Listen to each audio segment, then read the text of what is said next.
요즘 아침 저녁으로 많이 선선해졌습니다. 비록 오늘도 오후 여름 온도를 유지하긴 하지만 확실히 아침 저녁 공기가 찹니다. 여기 LA도요 이제 가을이 성큼 다가왔습니다. 이제 곧 겨울이 오겠죠.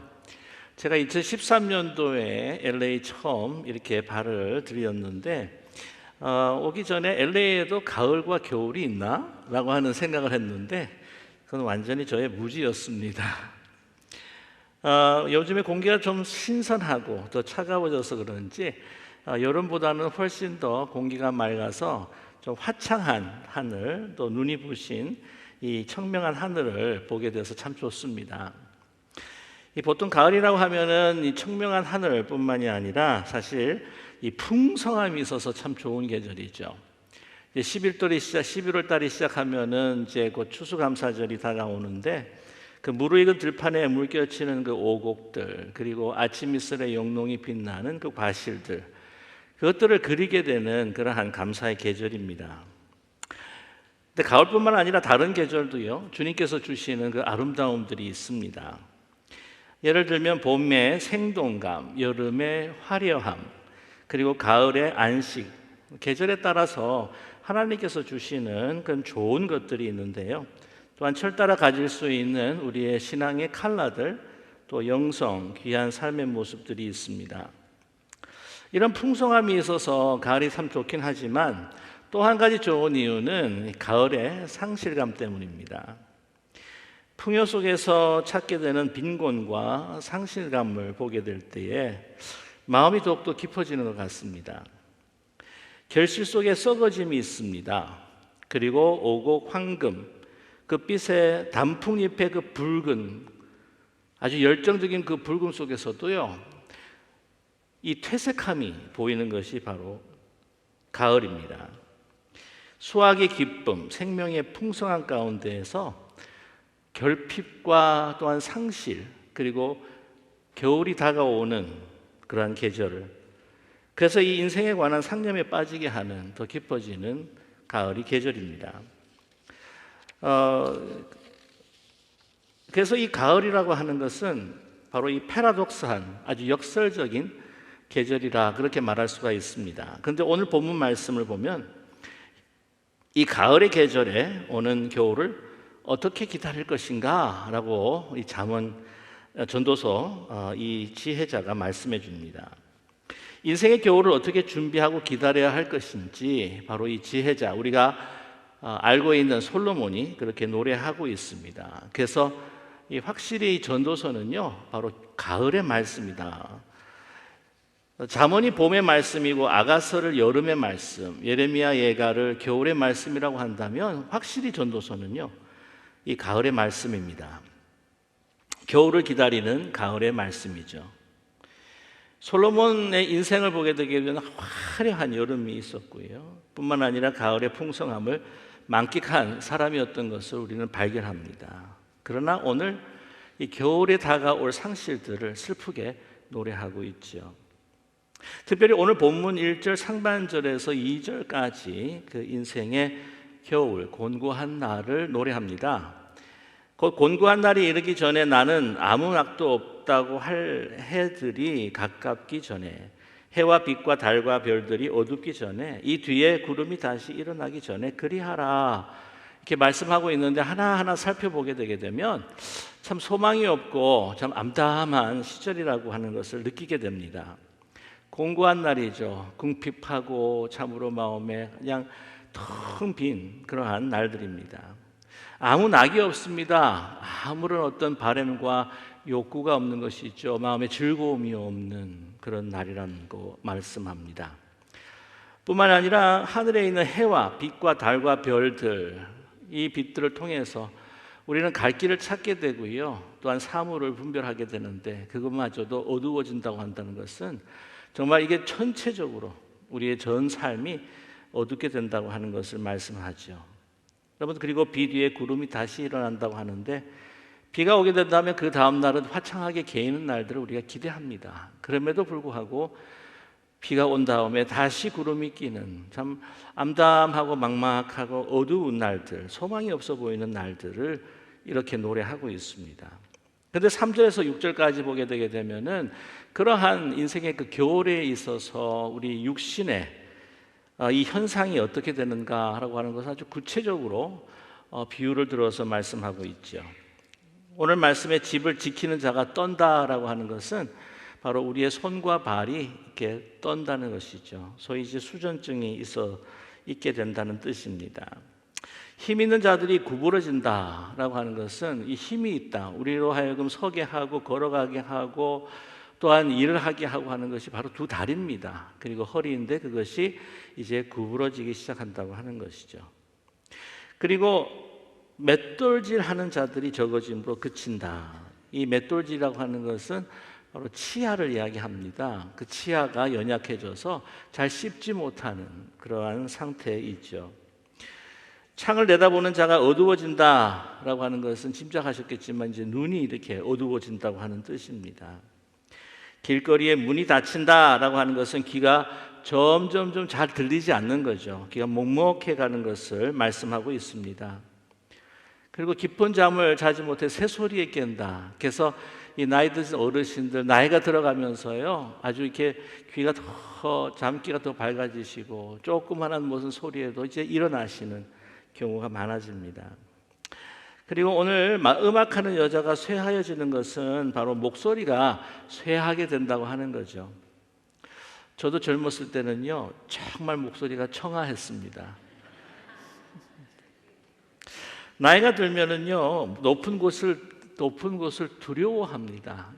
높이 올라가는 것도 이제 두려워하면서 여러분 보시게 되면 이렇게 놀이동산 같은 데 가보게 되면은 뭐 옛날 말 이야기지만 청룡열차 롤러코스터 타시는 백발의 그 노인들을 잘 발견하기가 힘듭니다. 그리고 한 가지 제가 꼭 부탁드리고 싶은 것은 연세가 많으시면 절대 사닥다리를 타지 마십시오.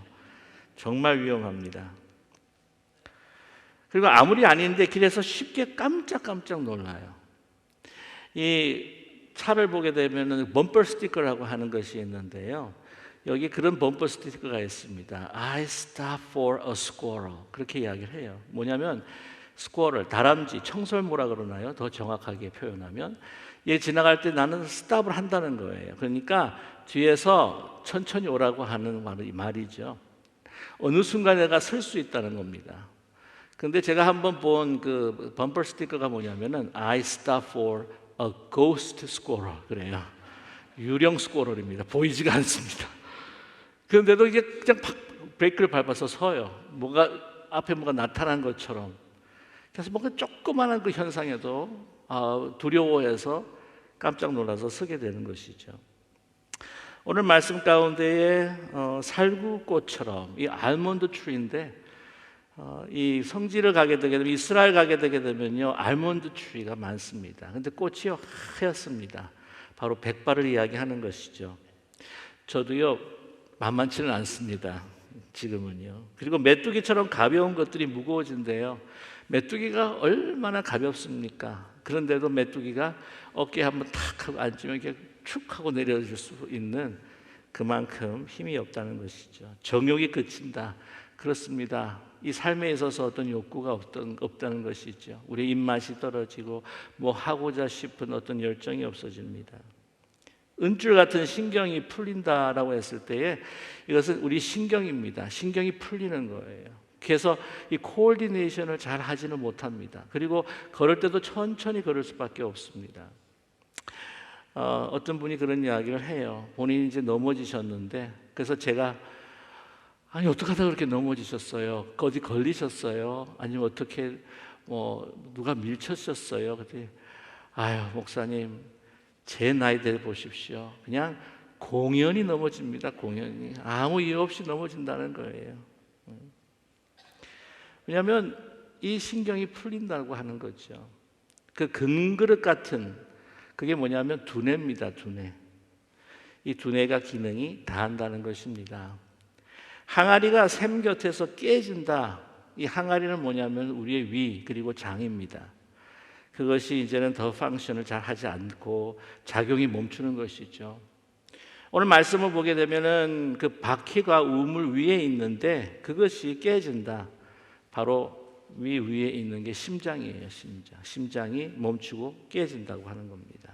작동을 안 한다고 하는 것이죠. 그러면서 마침내 인생은 흙으로 돌아간다라고 이 전도서의 그 기자가 그렇게 노래합니다. 오늘 7절까지 읽었지만 8절을 보게 되면은 정말 모든 것이 헛되고 헛되며 모든 것이 헛되도다라고 이제 결론을 짓습니다. 그런데 이 지혜자가 전도자가 그때가 오기 전에 권면합니다. 오기 전에 청년 때의 창조주 하나님을 기억하라라고 이렇게 말씀하고 있습니다. 여러분 아시다시피 이 전도자는 바로 솔로몬입니다. 그가 누렸던 영화, 부귀, 권세 이 모든 것들을 다 취했었는데 그는 1장에서부터 이 전도서를 시작하면서 헛되도다 이야기하면서 12장에까지 와도 헛되도다 그렇게 고백하면서 이제 이 12장 마지막 결론과 같은 이 장에서 첫 번째 줄에 그 오프닝을 청년들아라고 이렇게 말씀하고 있습니다.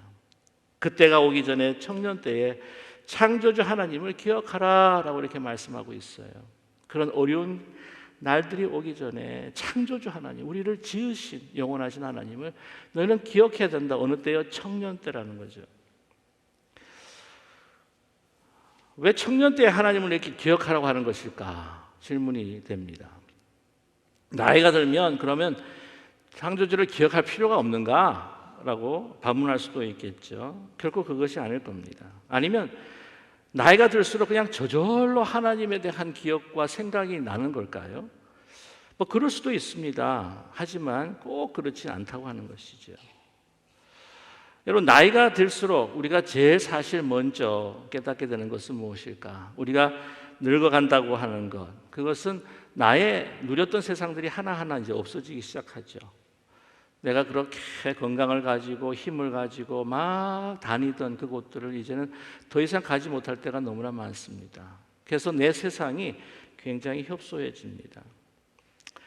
그리고 젊음이 사라지고 내가 누렸던 것들을 상실하게 될 때에 이제 나의 인생이 이제 끝이라는 생각이 들었을 때에 내가 나의 것이 아니라 내가 내 삶이 내 것이 아니라 하는 것을 우리는 깨닫게 된다고 하는 것이죠. 우리의 생명의 모든 것들, 그것들이 바로 창조주 하나님께로부터 왔다가 이제 다시 창조주 하나님께로, 우리의 몸은 흙으로 가고 오늘 전도서 기자가 고백한 것처럼 우리의 영은 하나님 앞에 돌아가는 우리의 인생이라고 하는 것이 내 것이 아니었구나. 내 노력으로, 내 생각으로, 내 판단으로 막 수고해서 얻은 것 같지만 그러나 결국에는 내가 내 것이 아니구나라고 하는 것을 깨닫게 되는 것이죠. 나의 참된 정체성, 하나님께 속해 있다고 하는 그 정체성이 더욱더 드러나는 시대가 바로 나이 들어가는 시절입니다. 그래도요, 나이가 들어감에도 불구하고 하나님을 모르고 하나님을 기억하지 않는 사람들이 있습니다. 창조주를 기억하지 않는 사람들이 있습니다. 전도자는요, 그런 청년들뿐만 아니라 그런 사람들도, 나이 드신 분들도 미련하고 지혜가 없다라고 이렇게 말씀합니다. 요즘에 이제 나이가 드시면서 그 힘든 것이 뭐냐 그러면 이제 우리가 컴맹이다 그렇게 이야기합니다. 본래 이제 글자를 읽지 못하면 문맹이다 그렇게 이야기를 하죠. 이제 컴맹이다. 컴퓨터 잘 이렇게 사용하지는 못하니까 이제 컴맹이죠. 요즘은 요즘 스마트폰으로 다 모든 것들 다 일 처리할 때가 너무나 많습니다. 그러다 보니까 너무 불편해요. 특별히 나이 드신 분들 이 스마트폰을 잘 사용하지 못해가지고 소위 말하면 스맹이라 그렇게 이야기를 하는데, 이 사용하는 걸 보시면 이제 카카오톡 이렇게 연결하고 이야기하고 이렇게 하면서도 또 이제 전화 받는 거, 텍스트 받는 거 빼놓고는 그 스마트폰에 깔려 있는 많은 애플리케이션을 갖다가 어떻게 잘 쓰지를 못하는 것이 우리의 현실, 그 스맹이죠. 그거보다 더 심각한 것이 있습니다. 그게 뭐냐면 자맹이라고 하는 건데, 자기를 모르는 거, 그게 바로 자맹이라고 하죠. 그게 더 슬픈 겁니다. 자기 자신이 나이가 들면서 이제 돌아가야 할 것이 어딘지를 알아야 하고 자기의 삶이 자기 것이 아니라고 하는 것을 알아야 하는데 그거를 모르는 분들이 계세요. 어떤 분의 나이 드신 분의 글을 읽은 적이 있습니다. 나는 나의 젊은 시절이 이미 지나갔다는 것을 알고 있는데, 그러나 나는 내 자신이 늙었다는 것을 전혀 의식하지 못하고 또한 인정하지 못한다. 그런데 한 가지 이상한 것은 밤마다 잠자리에 들어 그 다음날 잠자리에 일어날 때 내 귀는 서랍 안에 있고 내 이는 컵 속에 있고 내 눈은 책상 위에 있다는 것이다. 다 내게 아니라는 거죠. 나이가 들어간다고 해서 사실 육신의 세계 계속 상실해 갈 때마다 사람이 깊어지고 신앙적으로 되는 것이 아니지 않습니까?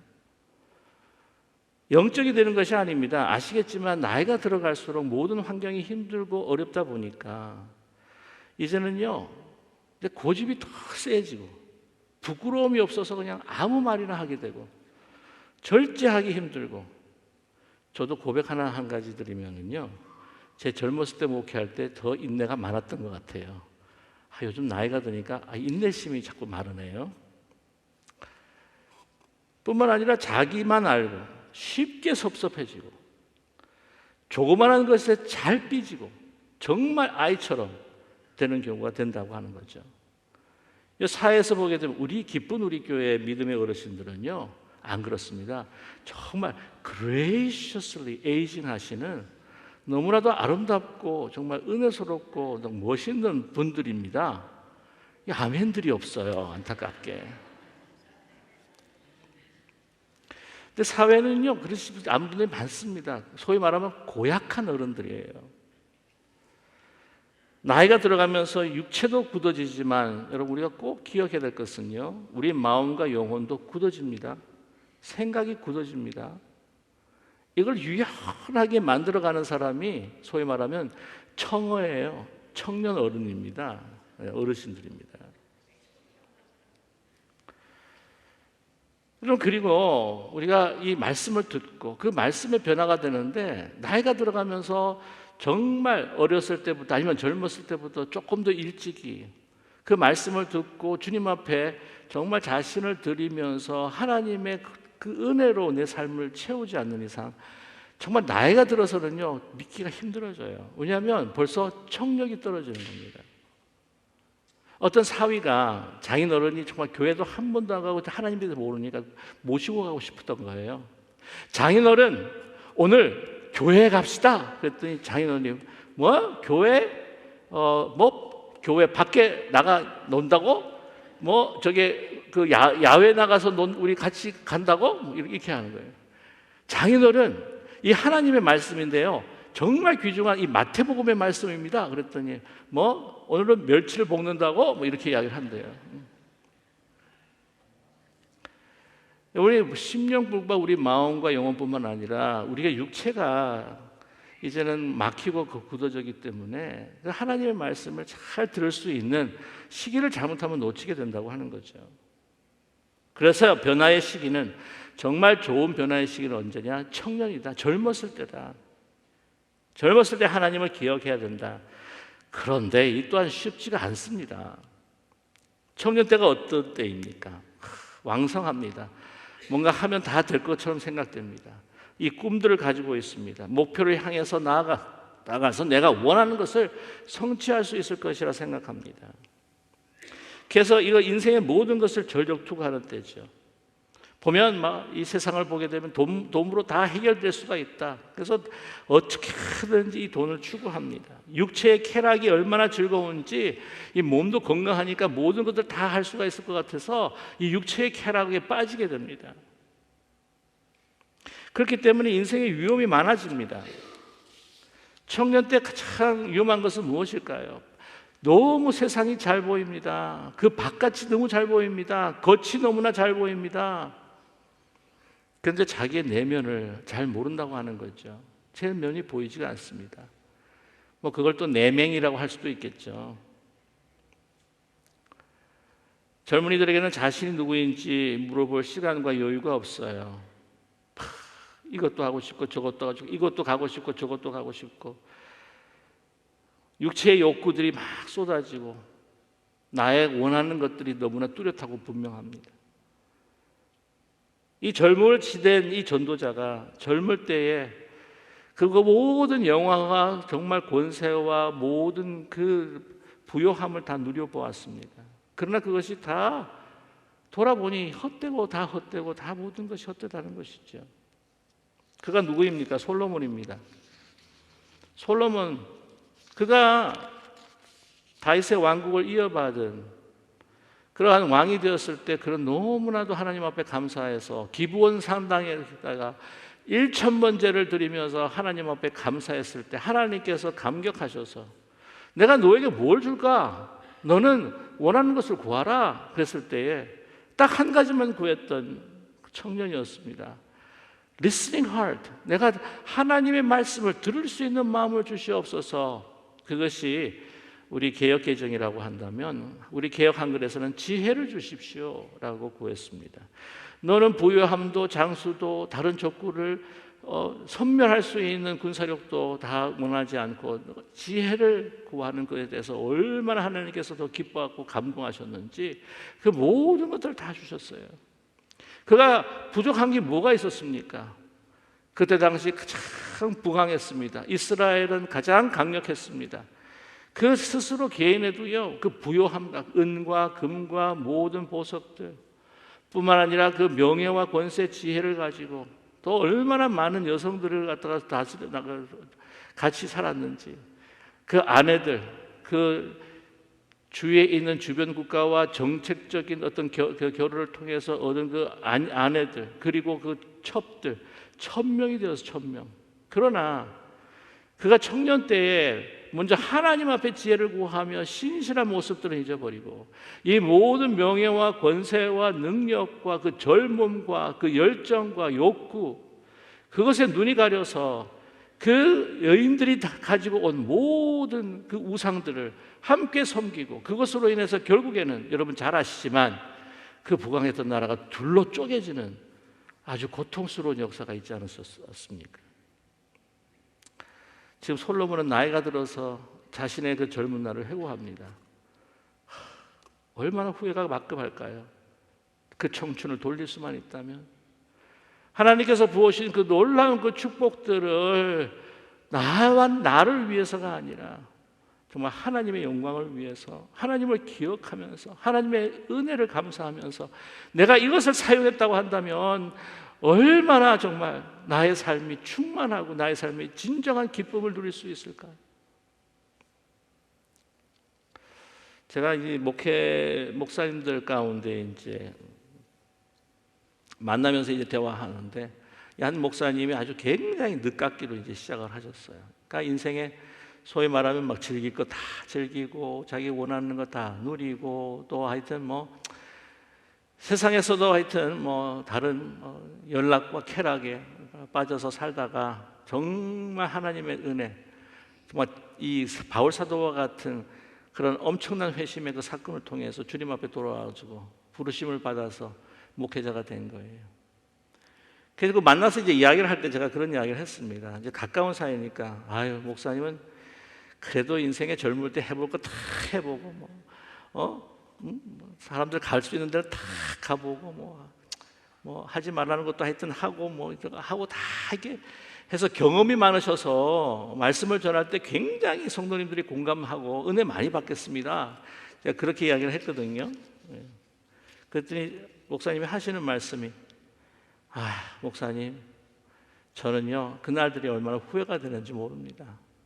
그 젊었을 때 그렇게 무지하게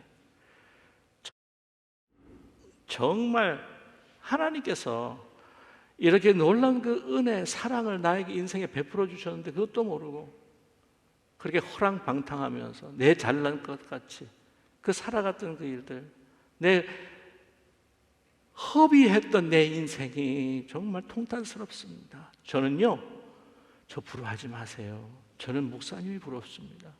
그렇게 말씀하는 거예요. 여러분 우리가 정말 주님을 섬길 수 있을 만할 때 또한 주님께서 주신 그 축복을 가지고 우리가 여호와를 기억하는 것 그것이 얼마나 소중한 것인가. 왜냐하면 그 시절들이 다 지나가면 우리가 할 수 없을 때가 있잖아요. 말씀을 막 읽고 이걸 묵상하고 외우고 싶은데 잘 외워지지도 않고 읽어도 그냥 또 다 잊어버리고, 나이가 들면 눈도 이렇게 잘 보이지가 않아서 막 읽고 싶은데도 잘 되지도 않고 듣고 싶은데도 잘 들리지 않고 속상해하시는 분들을 제가 발견하게 됩니다. 그런데 너무 속상해하지 마세요. 아직도 괜찮습니다. 늦지 않았어요. 왜냐하면 지금 나이로 보면은요, 아직도 그렇게 노인이 아니세요. 2015년도 유언 발표에 의하면은요, 사람의 수명이 연장되는 것을 감안해서 발표를 했습니다. 청년의 나이를 언제 잡았냐면 18세부터 65세까지, 중년의 나이는 66세에서 79세로, 노년의 나이는 80세에서 99세까지, 그리고 100세 이상은 장수 노인으로 그렇게 정했다고 합니다.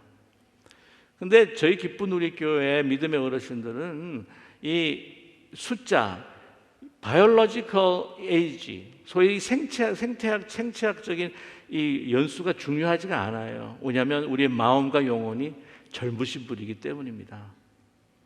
중요한 건 마음과 영혼이에요. 아유, 목사님, 제가요 이제 나이가 들어가지고 옛날에 너무 잘해왔는데 요즘에 이 돌머리가 됐나 봐요.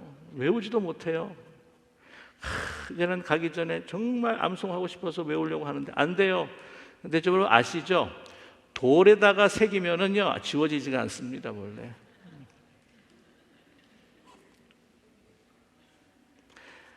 아직도 남은 여력을 가지고 여호와를 기억하고 여호와의 은혜로 우리의 삶을 채울 수 있는 저와 여러분 되기를 간절히 소망합니다. 여러분, 가을이 되면은 이제 상실의 그 계절로 인해서 참 특별히 남자들은요 멜랑콜리해지게 될 때가 많습니다. 그래서 남자의 계절이라 그렇게 이야기하거든요. 젊었을 때의 열정, 그 힘, 능력, 막 모래도 막 먹어도 막 다 소화할 수 있는 막 그런 것들을 상실하면서 이게 그걸 다시 되찾고 싶은 그 중년의 위기들이 있습니다. 어쩌면 우리 어르신들 가을을 지나면서 우리의 이 노쇠함을 보면서 옛날에 왕년에 내가 이랬는데 내가 왜 이럴까 속상하지 하지 마세요. 이 가을의 계절에 하나님께서 주시는 그 소망으로, 하나님께서 주시는 그 미래의 영광을 가득 그 기억 속에 담으시는 저와 여러분 되기를 간절히 소망합니다. 오늘 말씀 가운데 우리의 육신은 흙으로 돌아가지만 우리의 영은 어디로 간다고요? 하나님 앞에 돌아갑니다. 이제 하나님께서 우리를 위해서 정말 이 땅에서 함께 하심으로 인한 우리의 은혜와 사랑을 누렸는데 그보다 더 크고 놀라우신 하나님의 영광과 유업을 준비하시고 우리를 기다리고 있다고 하는 그 사실을 여러분 잊지 마시고 이 상실의 계절에 더 큰 수확을 기대하면서 하나님의 그 기억으로, 하나님의 은혜로 가득 채우는 이 가을의 기억의 시즌, 이 축복의 계절이 되시기를 주님의 이름으로 간절히 축복합니다. 기도하겠습니다.